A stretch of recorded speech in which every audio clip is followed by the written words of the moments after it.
জয়গুরু। অন্ধকারে জীবন মানুষকে খুব সহজেই প্রলুব্ধ করে। ভুল পথে চলতে চলতে কেউ চোর, কেউ ডাকাত, আবার কেউ নানা অপকর্মে জড়িয়ে পড়ে। কিন্তু সত্যিকারের ভালোবাসা, এক সৎসঙ্গ একজন মানুষকে আবার আলোর পথে ফিরিয়ে আনে। এরই এক অনন্য দৃষ্টান্ত শ্রী শ্রী ঠাকুরের অনুকূলচন্দ্রের জীবনে দেখা যায়। কৈশোরে শ্রী শ্রী ঠাকুরের সঙ্গে এক দরিদ্র ব্যক্তির সঙ্গে পরিচয় হয়। তিনি ঠাকুরকে খুব শ্রদ্ধা করতেন, কিন্তু তার একটা দোষ ছিল, চুরি করার নেশা। অভাবের জন্য প্রথমে শুরু করলেও পরে তার সেটা স্বভাবে পরিণত হয়েছিল। প্রতিদিন সন্ধ্যাবেলায় হলেই সে বেরিয়ে পড়ত চুরি করতে। শ্রী শ্রী ঠাকুর তাকে ঘৃণা করেননি। দিনের পর দিন তাকে ভালোবাসা দিয়ে বোঝাতেন, ধর্মের কথা শোনাতেন, প্রয়োজন হলে সাহায্য করতেন। তবু চুরি অভ্যাস তাকে ছাড়ছিল না। একদিন শ্রী শ্রী ঠাকুর তাকে বললেন যে তিনিও তার সঙ্গে যাবেন। চোরটি অনেক আপত্তির সত্ত্বেও শ্রী শ্রী ঠাকুরকে নিয়ে রাতে বেরিল। এক বাড়ির কাছে পৌঁছে চোর চুরি করতে গেল, আর ঠাকুর বাইরে অপেক্ষা করতে লাগলো। মশার কামড়ে তিনি নিজের হাত চাপড়াতে লাগলেন। তারপরে এক সময় শ্রী শ্রী ঠাকুর জোরে দৌড়তে শুরু করে দিল। চোরও মনে করলো কোনো বিপদ আছে, এই বলে সেও ঠাকুরের পেছনে পেছনে দৌড়তে লাগলো। শ্রী শ্রী ঠাকুর একটি নির্জন স্থানে এসে চুপ করে দাঁড়িয়ে রইল। তারপর চোর সেখানে এসে দাঁড়ালে সে চোরটিকে বলল, তুই যে এখন এই সময় চুরি করতে এসেছিস, কিন্তু ভেবেছিস কি তোর ঘরে যদি এই সময় কেউ চুরি করে নিয়ে যায়, সর্বস্ব চুরি করে নিয়ে চলে যায়, তো এমনকি তোর বউকেও যদি চুরি করে নিয়ে যায়, তখন কি হবে? চোরটির এই কথা শুনে মাথায় যেন বজ্রাঘাত পড়ল। সে ভেঙে পড়ল, ঠাকুরের পা ছুঁয়ে সে কাঁদতে শুরু করে দিল। সে প্রতিজ্ঞা করলো সে আর কখনো চুরি করবে না ঠাকুরের পা ছুঁয়ে। এইভাবে একটি মানুষকে ভালোবাসা দিয়ে, স্নেহ দিয়ে তার জীবনটাকে আমূল পরিবর্তন করে দিলেন শ্রী শ্রী ঠাকুর। অমূল মাইতির লেখা করুণার পরশে গ্রন্থটির দিকে লেখা নেয়া। জয় গুরু। সবাই ভালো থাকবেন, সঙ্গে থাকুন। চললাম মাতৃ সম্মেলনে। দেখুন এই যে দেখাচ্ছি সেই সবুজ ঘাস চলে এসেছি। এবার দাও, এই দেখো বন্ধুরা, চলে এসেছি। সকাল থেকে তো আসা হয় না, গুড মর্নিংও বলা হয় না। সারাদিন টুকটাক এটা সেটা করি, মনে করি একটু খুলে একটু করি দিয়ে ভুলে যাই। যাই হোক, এখন থেকেই শুরু করছি ভিডিওটা। আজকে শ্রাবণ মাসের 21তম দিন হয়ে গেল। আজকে আমরা যাচ্ছি কাঠালিয়া গ্রামে। কাঠালিয়া গ্রামে এর আগে ওর জাহের বাড়িতে গিয়েছিলাম, পিঙ্কি মায়ের বাড়িতে। আজকে আবার আছে, এর নামটা কী বেশ, মুনমুন বোধহয় নাম, মুনমুন মায়ের বাড়িতে আমরা যাচ্ছি আজকে।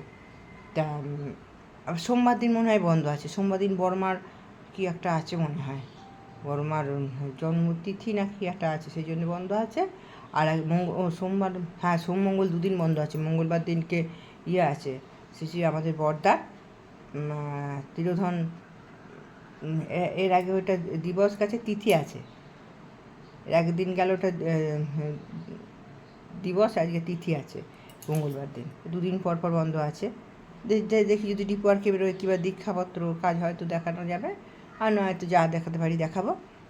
চলো সঙ্গে থাকো, আশা করি ভালোই লাগবে। আজকে হেঁটে হেঁটে যেতে হবে, চলো সঙ্গে থাকো। জয় গুরু।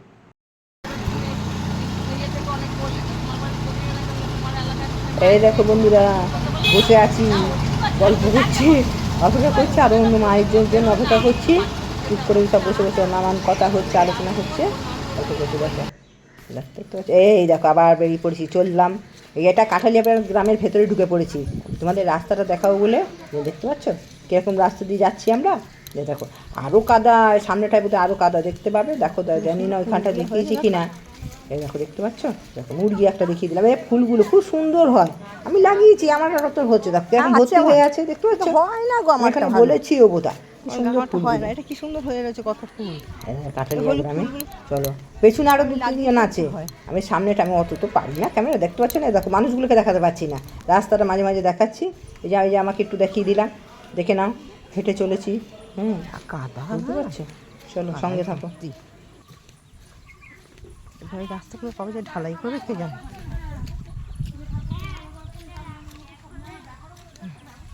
বাবারে,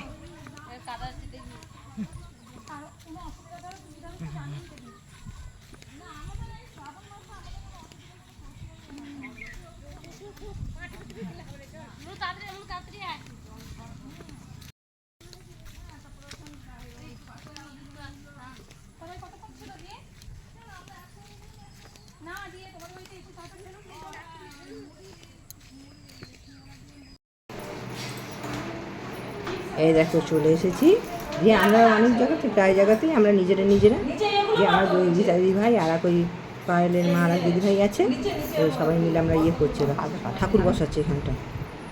একজন ওই দিদিভাই ঠাকুরগুলো নিয়ে যায়, ঠাকুর ফটো আছে সেই ছোটো ছোটো অনেক দিনকার আগেকার, তো ওই জন্যই আমাদের আচার্য নির্দেশই করেছেন যে ঠাকুরের ছবি, ফুল, মালা, বাতাসা দরকার, ফুল এনে দিয়েছে সঙ্গে সঙ্গে, ফুলখানি করে সাদা ফুল এনে দিয়েছে। ওই মাটা ঠাকুরের চরণে ফুল দিয়ে সাজাচ্ছে, আর কত ফুল ওখানকার গাছে, তুললে মালাও হয়ে যেত, কিন্তু আমরা তো জানি না, অত খেয়াল নেই, আমাদের ওখানে গেছি একে, অত ফুল দেখতে পাওয়া যাবে, প্রচুর ফুল, চরণেই দেওয়া হলো, কী করা যাবে। সঙ্গে থাকো, এখানে মাতৃ সম্মেলন শুরু হবে, আমরা এখানে বসেই সঙ্গে সঙ্গে শুরু করে দিয়েছিলাম।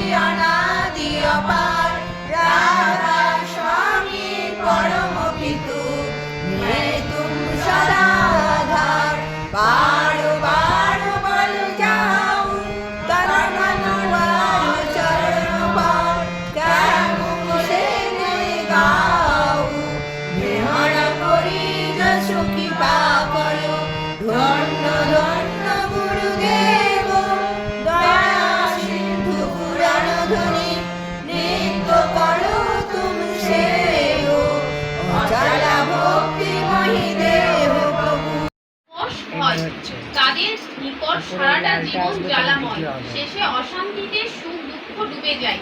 কি সুখ কি দুঃখ বলতে পারে না, বললে হয়তো বলে বেশ, তাও অশান্তি অবসাদে জীবন ক্ষয় হয়ে যায়। দুর্বল হৃদয়ে প্রেম ভক্তির স্থান নেই। পরের দুর্দশা দেখে, পরের ব্যথা দেখে, পরের মৃত্যু দেখে নিজের দুর্দশা, ব্যথা বা মৃত্যুর আশঙ্কা করে ভেঙে পড়া, এড়িয়ে পড়া বা কেঁদে আকুল হওয়া ওসব দুর্বলতা। যারা শক্তিমান তারাই যাই করুক তাদের নজর নিরাকরণের দিকে। যাদের ওসব অবস্থায় আর না কেউ বিধ্বস্ত হয় প্রেমের সহিত, তারাই উপায় চিন্তা করা। বুদ্ধদেবের যা হয়েছিল ওই হচ্ছে সবল হৃদয়ের দৃষ্টান্ত।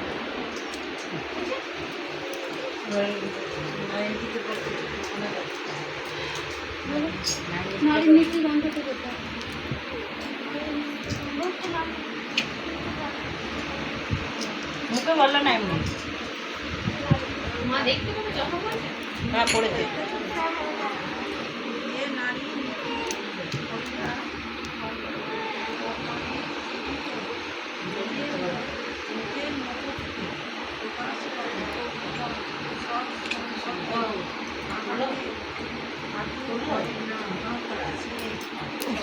তুলেছি তো, মানে ইয়ে হচ্ছে না, আওয়াজ আসছে, ছবি তুলেছি, ছবি উঠেছি।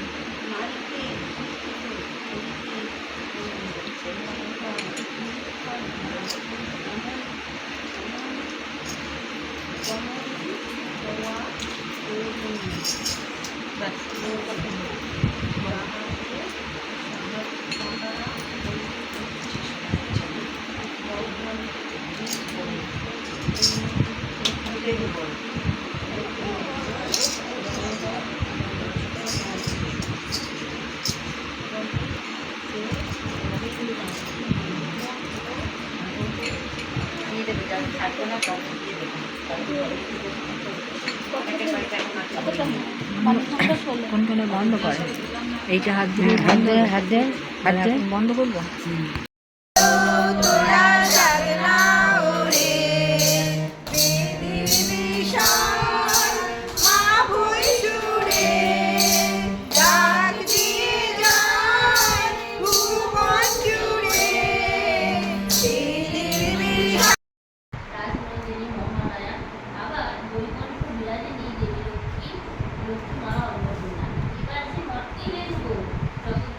সত্যের লীলা সঙ্গিনী রূপে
চাই তোমার চরণে, বুকের মাঝে তোমার নাম লিখতে শুধু চাই, সারা জীবন থাকবে তুমি আমার স্মরণে।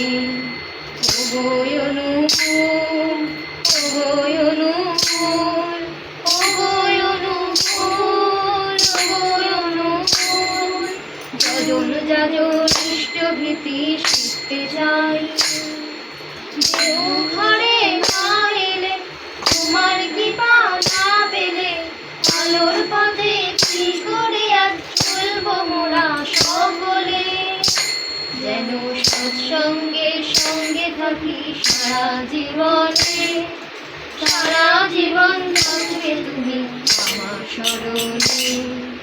ওগো অনুকূল, ওগো অনুকূল, ওগো অনুকূল, ওগো অনুকূল, তুমি প্রভু জগৎ গুরু কল্পতরু তুমি, ছোট্ট থেকে তাই তো আমি তোমার অনুগামী, তুমি প্রভু জগৎ গুরু কল্পতরু তুমি, ছোট্ট থেকে তাই তো আমি তোমার অনুগামী, তুমি ঠাকুর অনুকূল, অনুকূলেতে তুমি কুল, জগৎবাসী তোমার কৃপা পেতে যে তাই হয় আকুল, যেন ভুলে না যাই তোমার বাণী কোনো কারণে, সারা জীবন থাকবো আমি তোমার স্মরণে। ওগো অনুকূল, ওগো অনুকূল, ওগো অনুকূল, ওগো অনুকূল, যজন যাজন ইষ্টভীতি শিখতে চাই, মনটা শুধু রাখতে চাই তোমার চরণে, বুকের মাঝে তোমার নাম লিখতে শুধু চাই, সারা জীবন থাকবে তুমি আমার স্মরণে। ওগো অনুকূল, ওগো অনুকূল, ওগো অনুকূল, ওগো অনুকূল। আধারের পথে তুমি আলো গো মম, দয়ার আধারের পথে তুমি আলো গো মম, নম নমো নমো নমো নমো, চির সুন্দর অপরূপ প্রিয়তম, নমো নমো নমো নমো নমো, জীবনের প্রতিকূলে তুমি অনুকূল, সকল গুণের মাঝে চির নির্ভুল, জীবনের প্রতিকূলে তুমি অনুকূল, সকল গুণের মাঝে চির নির্ভুল, আমার জীবনে তুমি অনুপম, দয়াল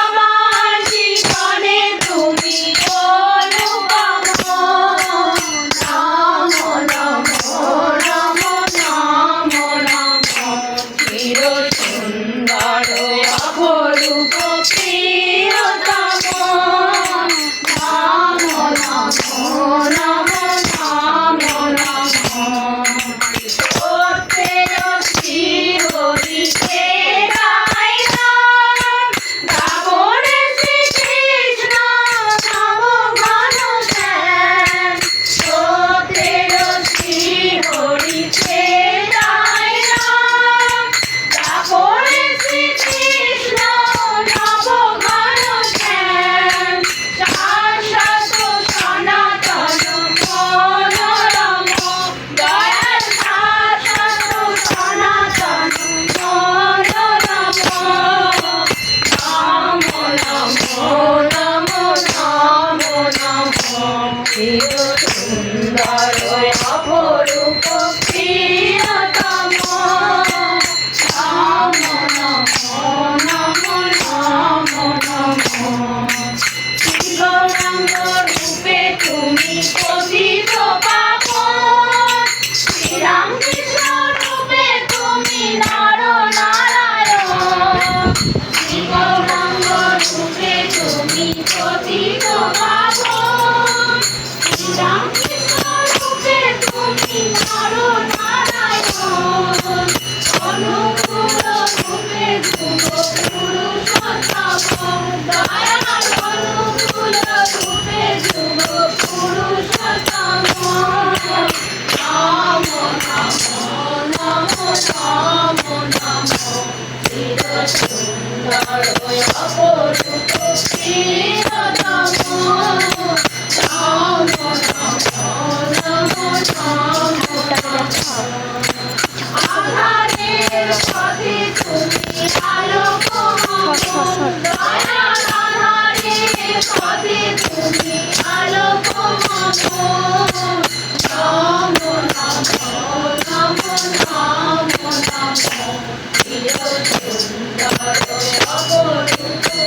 আচার্য দেবের চরণে আমার কোটি কোটি প্রণাম, আমার গুরু পরিবারের প্রতি প্রত্যেকের চরণে আমার কোটি কোটি প্রণাম। এখানে সকল মায়েদের আমার আনন্দিত জয় করে জানিয়ে আমি কিছু বলার জন্য অধিষ্ঠিত হয়েছি। ঠাকুরকে ধরে চলছি, ঠাকুরকে এই জীবনে পেয়েছি বলে, এই জীবনে ঠাকুরকে, বড়মাকে, বর্তাকে পেয়েছি বলে আজকে আমাদের এত আনন্দ, এত ফুর্তি। এই যে আমরা যে এটা শ্রাবণ পরিক্রমা, বড় মায়ের জন্ম মাস চলছে, আমরা সকল মায়েরা মানে তাড়াতাড়ি রান্না বান্না করে খেয়ে দিয়ে আমরা সমস্ত সংসারে কাজ বাজ গুছিয়ে কত তাড়াহুড়ো করে আমরা সেজে গুজে রেডি বড় মায়ের মাতৃ সম্মেলনে যাবো। যে কি আনন্দ, কি যে মনে একটা উৎসাহ, মানে বলে বোঝানো যাবে না। এই যে আমি এসেছি বর্ধমান থেকে, আমার বাড়ি রায়পুর কাশিহারা, আমি মেয়ের বাড়ি এসে যে এত আনন্দ পাচ্ছি। আমি কালকে বাড়ি চলে যাব, আমার ভয় হচ্ছে যে বাড়ি চলে যাব আমার গিয়ে কি যে মন খারাপ করবে। আর এই যে ঠাকুর, বড়মা, বর্দা, আচার্যদের সঙ্গ আর এই মায়েদের সঙ্গ, আমার যেন মন মোহিত হয়ে যাচ্ছে। আর ঠাকুর যেখানে উপস্থিত সেখানে আর বলার কি আছে, যে মানে আনন্দ, ভীষণ আনন্দ, ঠাকুর ধরে আনন্দ। তাই আমরা আমাদের আচার্যদেব বলছেন যে সবসময় আমরা ঠাকুরকে একটা বাড়ির মানুষ ভাববো। আমাদের বাড়িতে কজন মেম্বার? আমি, আমার স্বামী, আমার সন্তান না, আমার ঠাকুর, আমার স্বামী, আমি, আমার সন্তান। আমার ঠাকুর আমার পরিবারের একজন। আমাকে চলতে গেলে ভাবতে মানে সবসময় আমাকে চলতে গেলে বলতে হবে আমি যেখানেই যাই, যাই করি আমি ঠাকুরকে ধরে এসেছি। আর আমি যদি বাড়ি থেকে কোথাও বেরোই, আমি পরমপিতা দেব ঠাকুর। যেমন বাড়িতে বাবা মা থাকলে বাবা মাকে বলে আসতে হয় মা আসছি, বাবা আসছি, মা আসছি বলতে হয়, কিন্তু আমি ঠাকুরকে, বড় মাকে, বড়দাকে, আমার আচার্যদেবকে আমি বলে বাড়ি থেকে বেরোই। একদিন আমি বাড়ি থেকে ঠাকুরকে এই হালেরই কথা আমি বলিনি, আমি না বলি, আমি বোনের বাড়িতে ছিলাম সারাদিন, আমি বাড়ি থেকে বেরিয়েছি আমার ঠাকুরকে সঙ্গে নিয়ে। আমার কোনো বিপদ আপদ নেই, আমি দিব্যি এলাম। কিন্তু আমি যখন বোনের বাড়ি থেকে আমি বেরিয়ে আসছি তাড়াহুড়ো করে, আমি ঠাকুরকে বলে আর আসিনি। মানে যেখানেই আমি যাই, মন্দিরে গেলেও ঠাকুর তুমি আমার সঙ্গে এসো, বাড়ি যাচ্ছি, তুমি আমার সাথে থাকো, তুমি আমার পাশে থাকো, তুমি আমার হৃদয়ে থাকো, তুমি আমার মাথায় থাকো, সবসময় আমি ঠাকুরকে নিয়ে চলি। তা সেদিন আমি ঠাকুরকে প্রণাম করতে ভুলে গেছি। একটি মা আর একটি মেয়ে টোটোয় উঠেছে, আমিও আছি। হ্যাঁ, তা এরকম যারা হঠাৎ করে না টোটোটা একটা ছোট্ট একটা গাছের গুড়ির ওপর উঠে একটা এরকম টুক করে পাল্টি। আমি তো যেখানে থাকি কোনো বিপদ আপদ তো হয় না, আমি কি ব্যাপার বলছি, ওই মার মেয়ে বলছে, আমি কিন্তু মাঝখানে টোটোর মাঝখানে বসে আছি আর ওই মার মেয়ে পিছনটায় বসে আছে, বলছে এই এই উল্টে গেল, উল্টে গেল, উল্টে গেল। আমি তো কোনো তালবদি পাচ্ছি না, আমি টোটো দিকে তাকাইও নেই, টুক করে টোটোটা উল্টে গেল। আর আমি সিট থেকে নেমে টুক করে নিচেটাই বসে পড়লাম। আমি আমি তাকিয়ে দিচ্ছি, এই রে টোটোটা উল্টে গেল। আমি আমার কোথাও লেগেছে নাকি? না, আমার কোথাও লাগেনি। আমি যে ওই মাটার মাথাটা লেগে এরকম ফুলে গেল। ওই মায়ের যে একটা আইবুড়ো মেয়ে ছিল, মানে সাথে একটা সিয়ানা মেয়ে, ও পড়তে যাই হোক কিছু করতে যাচ্ছিল, ওই মেয়েটার পিঠটায় পাঁজরটায় লাগলো। হ্যাঁ, আমি তারপরে টুক করে উঠে, আমি যে অনেক দাদা ছুটে এসেছে তুলবো তুলবো, আমি তখন বলছি দাঁড়ান আমি ফাঁক দিয়ে বেরোবো, আমাদেরকে নিয়ে তুলবেন না। টুক করে বেরিয়ে গেলাম, জুতোটা রাস্তায় ছিটকে পড়েছে, ভেনিটি ব্যাগটা টোটোর নিচেই পড়েছে, বেরিয়ে এলাম, দেখছি না কোথাও লাগেনি। তারপরে আবার যখন টোটোরও কোনো ক্ষতি হয়নি, তারপরে দেখছি আমার হাতটা একটু ছিলে গেছে, তারপরে এখানে কাদা লেগেছে, মনে হয় হাতটা নিচেই পড়েছিল উল্টে যাওয়ার পরে। তা দেখছি মা আমি কেন এরকম হলো, কেন এরকম হলো। তারপরে ফের আস্তে আস্তে আমার স্বামী বলছে যে বিস্কুট নেওয়া হয়নি, বিস্কুটটা এই দোকানে, এই যে বিস্কুট তুমি খাও এখানে পাওয়া যাবে না। আবার আমাদের বাড়িতে গ্রাম থেকে আরেকটু দূরে গিয়ে বলছে বিস্কুট আনতে গেলে, সেখানে হচ্ছে এমন দমকা মানে আচরণ, সেও আবার আমি থুবনে করে নিচেই পড়ি, সেরকম আমি খুব সামনে গেলাম। আচ্ছা, বাড়ি ঢোকার আগে আমার বাড়ির সামনেটা খুব পিছল কাদা, ওখানটায় এসে আর উঠতে পারলাম, দম করে পড়ে গেলাম। কি হলো আমার, মানে সেদিনকে বড় রকম কোনো বিপদ আমার ছিল, ওই যে ঠাকুরকে না বলে আমি বাড়ি থেকে বেরিয়ে এসেছি, যেখানে যাই সেখানে ঠাকুরকে নিয়ে যাই। আমি যে বোনের বাড়ি গেলাম ঠাকুরকে আর আনলাম না, ঠাকুরকে আমি বলে এলাম না, যার জন্য আমার বিপদগুলো বললো, যাক হালকার ওপর দিয়ে বেঁচে গেলাম। তা আমরা সবসময়, আমি যে বলছি এই কথাগুলো দাদা বলছেন, আমার কথা না, আচার্যদেব বলছেন যে সবসময় ঠাকুর আজ আমার রাতে ঘুমটা খুব ভালো হয়েছে, ঠাকুর আজ আমার খুব আনন্দ হলো, ঠাকুর আজ আমি খুব খুশিতে আছি, ঠাকুর এর তরফে আমি আজকে খুব কষ্ট পেলাম, এরকম আর কি ঠাকুরের সঙ্গে আমাদের কথা বলতে বলছে সবসময়। ঠাকুর আমার ঘরের মানুষ, আর আমরা যদি বাইরে যাই ঠাকুরের জন্য যেন আমরা ছেলে পিলের জন্য মিষ্টি ভালো মন্দ কিনে আনছি, ঠাকুরের জন্যও যেন আনি। কিনে আনি। ঠাকুরকে শুধু ওই নকুলদানা বাতাসা এই দিয়ে আমাদের যেমন প্রতিদিন এক তরকারি ভালো লাগে না, ঠাকুরকেও কিন্তু দেওয়া যাবে না। ঠাকুরকে নিজের মতো করে রাখতে হবে, নিজের মনের মতো। যেমন বাবা মায়ের যে সেবা যত্ন করি, আমাদের পরম পিতা ঠিক একই। ঠাকুর আমাদের মানে এরকমই, সবসময় ঠাকুরকে নিয়ে চললে আমার খুব ভালো হবে, আমি ভালো থাকবো। এবং আমার বলছে আচার্যদেব বলছেন যে ঠাকুর কেমন, আমি বলবো আমাকে দেখে বোঝো আমার ঠাকুর কেমন। আজকে আমি ঠাকুর ধরে আমি যা কিছু করছি, যা কিছু বলছি, আমার সব পরম পিতার দয়া ছাড়া আর কিছু না। আমার ক্ষমতায় এত ভালো থাকা হতো না। নেহাত আমি পরম পিতাকে, বড় মাকে, বড়দাকে, আচার্যদেবকে ধরেছি, তাই আমি এত সুখে আছি। একটি মা যে খুব কষ্ট সংসারে, এত কষ্ট, এত দুঃখ, আর পারছে না, ছেলের কলেজে ফি দিতে পারছে না, বাজার ফাজার করতে পারছে না, মুদিখানা সমস্ত শেষ, আর পারছে না। সবাইকে বাড়ির যা ভাসুর, স্বামী সন্তানকে ঘুম পাড়িয়ে উনি আত্মহত্যা করবেন ভেবেছেন। সমস্ত সব চারিদিক লাগানো, এবার ঘরে খিল সমস্ত ব্যবস্থা হয়ে গেছে, দিয়ে দরজাটা নড়াচ্ছে। ঠাকুরের এত দয়া, এত দয়া, দরজাটা নড়াচ্ছে, বলছে কে এলো রে বাবা, আমাকে শান্তিতে একটু মরতেও দেবে না ঠাকুর, আমাকে একটু শান্তিতে তুমি মরতেও দেবে না। তখন বলছে না, কে এসছে দেখি, হয়তো তোমার মরণে ডিস্টার্ব করবে, তাহলে গোটা বাড়ি জেগে যাবে। তখন নিচে গিয়ে দেখেছে এক ঋত্বিক দাদা, তখন রাত 12টা 1টা বাজে। বলছে কি ব্যাপার দাদা আপনি? বলছে আর বলেন না, এই যে আপনার বাড়ির পাশের গ্রামে সৎসঙ্গ ছিল, বাস টাস কিচ্ছু পাচ্ছি না, যার জন্য আপনার বাড়িতে আমি এলাম, যে সামনেই তো আমার বাড়ি, আমি এখানে একটু রাতটা বিশ্রাম করি। তা বলছে আপনি এসে না আমার মহা মুশকিল করে দিলেন, খুব ক্ষতি হয়ে গেল আমার। বলছে কেন মা, ঠাকুর তো পাঠিয়েছেন আত্মহত্যা করবেন, তাহলে কেন মা আমি এসে কি ক্ষতি করলাম? তা বলছে হ্যাঁ তুমি ক্ষতি করে দিলে আমার, আমি একটু মরতে যাচ্ছি, তাতেও আমার শান্তি নেই, আমাকে একটু শান্তিতে মরতে দেবো। কি মা, আত্মহত্যা মহাপাপ, নরকের গমন, কেন তুমি আত্মহত্যা করতে? বলছে আমি আর পারছি না, আমার কাহিনী আর বলতে পারছি না। বলছে মা শোনো, তুমি শিগগিরই দেওঘরে যাও। বলছে যাবো কি করে, আমার কাছে তো 4টে পয়সা নেই। বলছে আমি পয়সা দিচ্ছি, তুমি দেওঘরে যাও। দেওঘরে গেল, আচার্যদেবের আশীর্বাদ নিল। আচার্যদেব দাদা বলছে তোমার বাড়িতে ভালো মন্দ যা হবে, তুমি লোকের বাড়িতে বাড়িতে যাবে, একটু জিনিস দিতে যা করে উচ্চারণ করে যাবে, কে কেমন আছে না আছে জানতে যাবে। হ্যাঁ, দিয়ে সবাইকে বলবে জয় গুরু, সবাই ভালো আছেন তো, সুখে শান্তিতে আছেন তো, ঠাকুরকে ধরে এইটুকু শুধু জেনে আসবেন। এইটুকু করে সেই মা আস্তে আস্তে আস্তে আস্তে, স্বামী একটা ব্যবসা করলো, আস্তে আস্তে আস্তে আস্তে সে মাথা তুলে উঠলো। তা ঠাকুর আমাদের বড় মা, একটু বড় মার কথা বলি। আমাদের বড় মা, আমরা যে মায়ের মাতৃসম্মান করছি, আমাদের সবসময় নীতি বিধিগুলো মেনে চলতে হবে। এই যে মাতৃসম্মান করে যাচ্ছি, গিয়ে স্বামীর সঙ্গে ধুমাধুম ঝগড়া করলাম না, সন্তানকে তার যা খুশি বলে দিল না, আমাদের চলবে না। আমাদের বড় মা যেরকম স্নেহ মায়া মমতা দিয়ে আমাদেরকে করিয়ে দেখিয়েছেন, আমাদেরও কিন্তু স্বামীকে নিয়ে, সন্তানকে নিয়ে, মেয়ে জামাই যেই থাকুক আমার পরিবারে, আশপাশ সকলকে নিয়ে ভালোভাবে ব্যবহার করে আচরণে আমাকে ফুটিয়ে তুলতে হবে। কি বললাম আমি জানি না মা, সকল মায়েদের আমার আনন্দ জয়গুলি জানিয়ে আমার এখানেই বক্তব্য শেষ করলাম। সবাই ভালো থাকো, সুস্থ থাকো, আর ঠাকুরকে মাথায় নিয়ে চলো। জয় গুরু, বন্দে পুরুষোত্তম।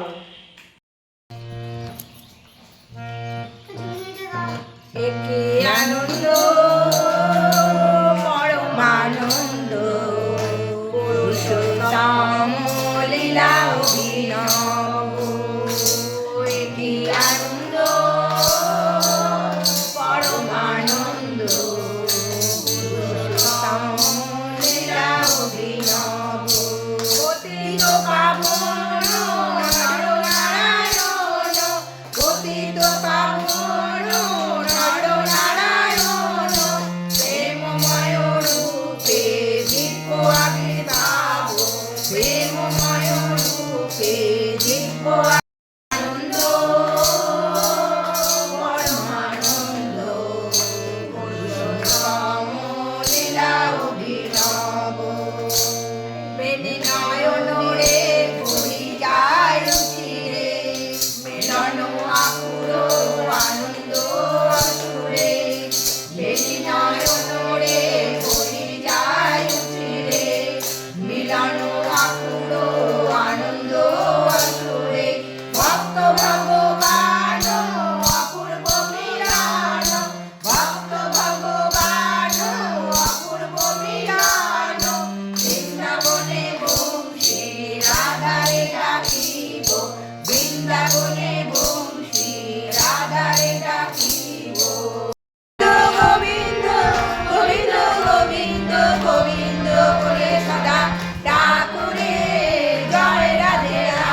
বদনে বা